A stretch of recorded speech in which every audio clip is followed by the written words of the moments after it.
Hello everyone दोस्तों, कैसे हैं आप लोग। आज हमारा 1000 वीडियोस की सीरीज का 223 नंबर का वीडियो। फ्रेंड्स, मैट्रिक्स अलजेब्रा का आज जो हम टॉपिक स्टार्ट करने वाले हैं वो है सिस्टम ऑफ लीनियर इक्वेशन। आज की हमारी इंट्रोडक्शन की वीडियो है जहां पे मैं सिस्टम ऑफ लीनियर इक्वेशन में homogeneous system and non homogeneous system का केवल एक आपको कॉन्सेप्ट बताऊंगा जिसमें हम इसकी पूरी थ्योरी बात करेंगे। ओके, यहाँ पे आज हम बात करने वाले हैं होमोजीनियस इक्वेशन की, first of all homogeneous system की, एंड देन बात करेंगे नॉन होमोजीनियस सिस्टम की। अगर मैं एक एग्जांपल के थ्रू बात करूं तो होमोजीनियस सिस्टम जो हमारा है उसके लिए देखिए मैंने तीन इक्वेशंस ले ली है हमारे पास, और ये तीनों इक्वेशन जो है ये तीनों हमारे पास लीनियर इक्वेशंस है। लीनियर मीन्स कि x की भी ओवरऑल पावर 1 है, y की भी ओवरऑल पावर 1 है एंड z की भी ओवरऑल पावर 1 है। System of three homogeneous equations है in three unknown variables x y and z। Okay, यहाँ पे तीन मेरे पास अननोन वेरिएबल्स है। अब देखिए मैं फर्स्ट ऑफ ऑल यहाँ पे होमोजीनियस सिस्टम में बात करता हूँ। तो होमोजीनियस सिस्टम में मैं इस सिस्टम ऑफ लीनियर इक्वेशन को अगर मैट्रिक्स फॉर्म में रिप्रेजेंट करना चाहूँ तो देखिए यहाँ से हमारे पास एक्स वाई और जेड के जो कॉफिशिएंट है, इन कॉफिशिएंट से मेरे पास में जो एक मैट्रिक्स फॉर्म होगी वो मैट्रिक्स कहलाएगी कॉफिशिएंट मैट्रिक्स, जिसको मैंने रिप्रेजेंट किया है ए मैट्रिक्स से, जहाँ पे देखिए एक्स का कॉफिशिएंट 1 है, इट मीन्स 1 आ गया, एंड देन y का कोफिशिएंट 1, z का coefficient 3, and then again x का कोफिशिएंट 1, 2, -1, 2, -1 एंड 3। तो ये तो मेरे पास हो गई कोफिशिएंट मैट्रिक्स। एंड देन मेरे पास में ये x है, y है एंड z है, ये तीन वेरिएबल्स है। तो मेरे पास में जो कैपिटल X है वो रिप्रेजेंट करेगा मेरे पास वेरिएबल्स को। ओके, जो वेरिएबल्स मेरे पास में किस फॉर्म में है, कॉलम मैट्रिक्स के फॉर्म में है, जहां पे मेरे पास 3 रोज है एंड 1 कॉलम है। ओके, एंड जो हमारा आरएचएस साइड था जहां पे 0 0 एंड 0 के इक्वेट हो रखी है हमारी तीनों होमोजीनियस इक्वेशंस, तो ये हमारे पास कहलाएगा नल मैट्रिक्स, जहां पे 0 0 एंड 0 ये हमारे पास अगेन एक कॉलम मैट्रिक्स है 3x1 का। ठीक है, हमारा जो ये सिस्टम था होमोजीनियस इक्वेशंस का, इसको अगर मैं मैट्रिक्स फॉर्म में रिप्रेजेंट करना चाहूं तो मैं रिप्रेजेंट करूंगा A capital X is equal to O, जिसको हम कहते हैं नल मैट्रिक्स। ये हमारे पास जीरो नहीं है, ओ है, जिसको हम नल मैट्रिक्स कहते हैं। ओके, अब हम बात करेंगे नॉन होमोजीनियस सिस्टम की, जहां पर भी मैंने देखिए सेम इसी इक्वेशन को यहां पे भी उठा के रख लिया है, जहां पे केवल इतना सा चेंजेस किया है कि जहां पे हमने इक्वेट किया था 0 0 एंड 0 से, वहीं पर मैंने यहाँ पे इक्वेट कर लिया है 1 2 एंड 3 से रेस्पेक्टिवली। ओके, तो यहाँ पे कोफिशिएंट मैट्रिक्स जो कि एक्स वाई एंड जेड के कोफिशिएंट से बनी होगी वो कोफिशिएंट मैट्रिक्स तो सेम होगी, एंड एज इट इज जो मेरे पास में वेरिएबल वाली मैट्रिक्स होगी column matrix x y and z की, वो भी मेरे पास सेम होगी। बट जो मेरे पास में नल मैट्रिक्स थी होमोजीनियस सिस्टम में, वो अगर यहाँ पे 0 0 नहीं है तो इसके कारण हमारी ये क्या है, नॉन होमोजीनियस सिस्टम। एंड ये जो नॉन होमोजीनियस सिस्टम जिनके कारण है उन एलिमेंट्स से बनी हमारी मैट्रिक्स कहलाएगी बी मैट्रिक्स, जो यहाँ पे हमारे पास 1 2 एंड 3 एलिमेंट्स है, एंड अगेन यहाँ पे 1 2 एंड 3 रोज है एंड 1 सिंगल कॉलम है। ओके, तो यहाँ पे 3x1 ऑर्डर हो जाएगा इसका। ठीक है, अब अगेन यहाँ पे मैं इसको सिंगल मैट्रिक्स इक्वेशन में रिप्रेजेंट करना चाहूँ नॉन होमोजीनियस सिस्टम को, तो कैपिटल ए कैपिटल एक्स को इक्वेट करूंगा बी मैट्रिक्स से। ठीक है, जहां पे हम A X is equal to O से रिप्रेजेंट कर रहे थे, वहीं पर हम A X is equal to B से रिप्रेजेंट करेंगे। तो augmented matrix of upper system of equation अगर हम लिखना चाहेंगे यहां से, देखिए ऑगमेंटेड मैट्रिक्स जो हमारे पास होती है वो होती है जो हमारी कोफिशिएंट मैट्रिक्स है, इस कोफिशिएंट मैट्रिक्स से एंड जो हमारी बी मैट्रिक्स है, इन दोनों मैट्रिक्स से मिलाकर जो हमारी एक इक्वेशन सिंगल इक्वेशन से हमारी जो मैट्रिक्स फॉर्म होती है वो मैट्रिक्स हमारी कहलाती है ऑगमेंटेड मैट्रिक्स। ऑगमेंटेड मैट्रिक्स को हम इस तरह से रिप्रेजेंट करते हैं कैपिटल ए, एंड इस तरह से लाइन से हम इसको सेपरेट करेंगे एंड बी मैट्रिक्स। यहाँ पे हमने इनके एलिमेंट्स की वैल्यूज भी रख दी है, और ये मेरे पास है augmented matrix. At least one of the element of B, at least one of the element of B is non-zero. Such type of system is called as non-homogeneous system.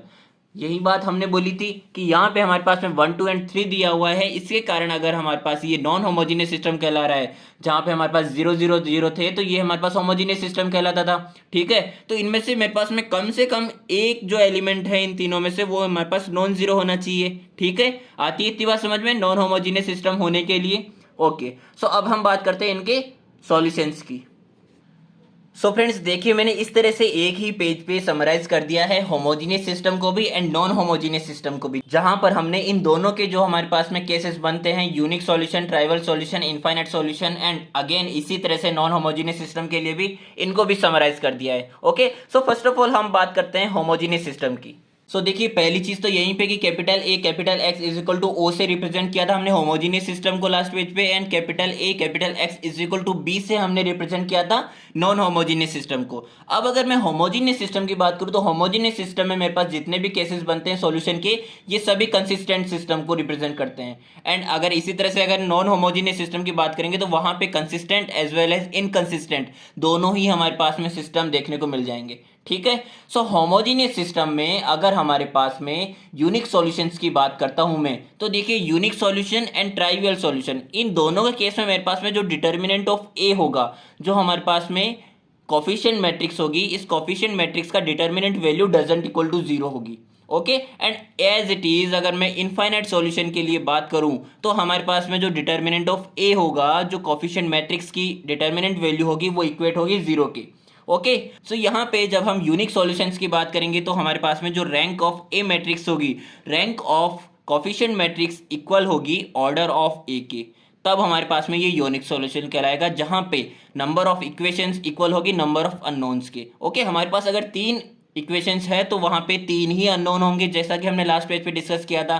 उस case में हमारे पास में यूनिक सॉल्यूशन कहलाएगा, and वहां पे हमारे पास में डिटर्मिनेंट ऑफ ए है, उसकी वैल्यू हमारे पास क्या होगी, डजंट इक्वल टू जीरो होगी। ठीक है, so determinant of A doesn't equal to zero के ही केस में हम बात करेंगे ट्राइवियल सॉल्यूशन की, जहां पे हमारे पास X is equal to Y is equal to Z, यानी कि ये तीनों की वैल्यू हमारे पास जीरो हो जाएगी, ट्राइवियल यानी कि zero solutions. Okay, so zero solution को ही हम कह सकते हैं नल सॉल्यूशन, इसमें कोई नई बात नहीं है। एंड अगेन इसी के लिए हमारे पास में डिटर्मिनेंट ऑफ ए की value doesn't equal to zero हो जाएगी। ओके, सो इसका जो सेकंड एस्पेक्ट है, जहां पे कंसिस्टेंट सिस्टम होमोजीनियस सिस्टम में ही अगर हम कोफिशिएंट मैट्रिक्स के डिटर्मिनेंट वैल्यू से जज करते हैं, जिसमें हमारे पास में डिटर्मिनेंट ऑफ ए की वैल्यू इक्वल टू जीरो होती है, एंड केस होता है इनफाइनाइट सॉल्यूशन का, तो इनफाइनाइट सॉल्यूशन कब कहलाएगा, जब हमारे पास में rank of matrix less than होगी ऑर्डर ऑफ मैट्रिक्स ए के। ओके, एंड इस केस में हमारे पास में इनफाइनाइट सॉल्यूशन के केस में नंबर ऑफ इक्वेशंस जो है वो लेस देन हो जाएगी नंबर ऑफ अननोन्स के, एंड नॉन ट्राइवल सॉल्यूशन कहलाएगा या फिर नॉन जीरो सॉल्यूशन कहलाएगा।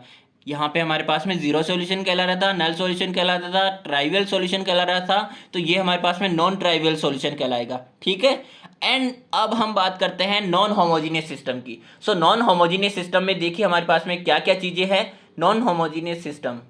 सो first of all the non homogeneous system कब कहलाएगा, जब हमारे पास में A X is equal to B होगा, एंड इसमें भी हमारे पास में तीन केसेस बनेंगे सेम होमोजीनियस सिस्टम की तरह, कि हमारे पास में यूनिक सॉल्यूशंस होंगे, तब हमारे पास में क्या होगा, डिटर्मिनेंट ऑफ ए की value doesn't equal to zero होगी, एंड जब हमारे पास इनफाइनाइट सॉल्यूशन होगा तब इसी की तरह यहाँ पे भी डिटर्मिनेंट ऑफ ए की वैल्यू क्या होगी, इक्वल टू जीरो होगी। तो ये दोनों सेम केसेस है, एंड जो हमारा एक केस है नो सॉल्यूशन का, जिसके लिए हमारे पास में डिटर्मिनेंट ऑफ ए होगा वो इक्वल टू जीरो होगा, एंड ये हमारा जो सिस्टम कहलाएगा ये इनकंसिस्टेंट सिस्टम कहलाएगा। अब देखिए, अब इन दोनों चीजों में अगर आप कंपेयर करें तो मेरा इनकंसिस्टेंट सिस्टम केवल एक ही केस में कहला रहा है, जबकि मेरे पास में क्या होगा, नो सॉल्यूशन होंगे। ओके, सो यहाँ पे भी मेरे पास में कंसिस्टेंट सिस्टम है इन तीनों में, एंड यहाँ पे भी इन दोनों में मेरे पास कंसिस्टेंट सिस्टम कहलाएगा, बट जहाँ पे भी मेरे पास में नो सॉल्यूशन हो जाएगा वहाँ पे मेरा इनकंसिस्टेंट सिस्टम कहलाएगा। एंड यहाँ पे जब हम यूनिक सॉल्यूशंस की बात करते हैं नॉन होमोजीनियस सिस्टम के लिए, तो उस केस में मेरे पास जो रैंक ऑफ ए होगा वो इक्वल होगा ऑर्डर ऑफ ए के, एंड अगेन ये चीज इक्वल हो जाएगी जो हमारी ऑगमेंटेड मैट्रिक्स होगी ए और बी से मिलकर बनी हुई उसकी रैंक से।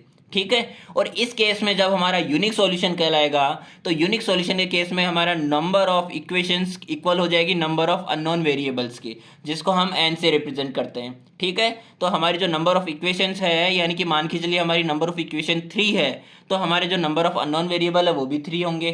ठीक है, सेम यहाँ पे भी यूनिक सॉल्यूशन में हमने यही बात कही थी कि जो हमारा रैंक ऑफ ए है वो ऑर्डर ऑफ ए के बराबर हो जाएगा। ठीक है, and number of equations number of unknowns के बराबर हो जाएगी। यही बात हमने यहाँ पे भी बोली थी for the case of homogeneous system. Okay, so यहाँ पे ये वाला केस किसका हो जाएगा, कंसिस्टेंट सिस्टम का।